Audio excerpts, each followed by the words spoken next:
কেমন সুন্দর না ড্রেসটা? কানের দুলটা কেমন? আর এই গলারটা কেমন বলেন তো? এই সবকিছু আমি আমার ভাবির কাছ থেকে নিয়েছি। ভাবি একবারও এই ড্রেসটা পরেনি। তাতে কি? আমি তো ভাবির একমাত্র ননদ। ভাবির এত সুন্দর করে সাজতে হবে কেন?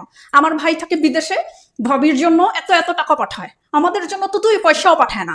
শুধুমাত্র রোজার ঈদ আর কোরবানির ঈদের জিনিসপত্র পায়। এই জন্য ভাবির কাছ থেকে আমি এই সমস্ত জিনিসপত্র নিয়ে নিছি। নূরের এত সুন্দর একটা ড্রেস, 17,000 টাকা দামের একটা ড্রেস শুধুই কিনে ফেলছে। মানে কি ফালতু। ঠিক আছে, আমার জামাই আমাকে দেয়, কিন্তু আমার জামাই আমাকে দিবে? আমার ভাই কেন আমার ভাবিকে এত কিছু দিবে? হ্যাঁ, আমার ভাবির এত চাহিদা, এত চাহিদা দেখলেই রাগ উঠা যায়। মানে কি বলবো, বিরক্ত লাগে। আর ভাইয়াও খালি ভাবিরে সমস্ত কিছু দিয়ে দিতে চায়। মনে হয় জায়গা সম্পত্তি সমস্ত কিছু আমার ভাবির নামে লেখা দিবে। কেন ভাই? আচ্ছা, আচ্ছা, ঠিক আছে, ঠিক আছে, ঠিক আছে, আমার জামাইও সমস্ত সম্পত্তি আমার নামে করছে। তাতে কি? তাতে কি? আমি তো অন্য কোনো ছেলের সাথে ভাইগা যাব না। আমার ভাবি যদি ভাইগা যায়, যদি ভাইগা যায়, তাহলে আমার মার নামে আমার তার সম্পত্তি সব দিতে পারে।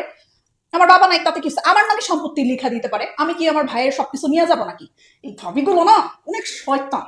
এই জন্য ভাবির কাছ থেকে, ভাবি পড়ার আগে নূরের এই ড্রেসটা নিয়ে পড়ছি, কি যে স্টানিং লাগতেছে।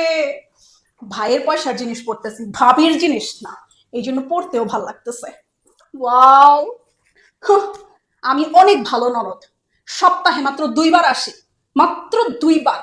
আর ভাবি, উফ, ভাল লাগে না। ভাই দেশে নাই, মাসে 6 মাসে একবার করে তার গিয়া বাপের বাড়ি থাকতেই হবে। কেন রে ভাই? এত কি? আমার ভাই তো দেশে নাই, আমার ভাই দেশে আসুক। আমার ভাই 2 বছর পর পর একবার আসে, তখন গিয়ে তুই তোর বাপের বাড়ি গিয়া থাকবি। আমার জামাই তোর বিদেশে থাকে না। এই জন্য আমি সপ্তাহে 2 বার 2 দিন করে থাইকা যাই। ভাবিদের নোকরা দেখলেই গজলে। সকালবেলা ঘুম থেকে উঠে না, আমার মা ঘুম থেকে উঠে সব কাজ করে।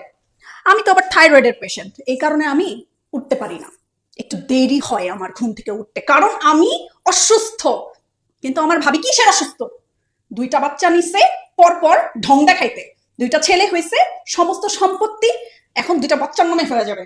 আমার মা আর আমি কি পাবো, কি পাবো? হ্যাঁ, ভাল লাগে না, কিচ্ছু ভাল লাগে না।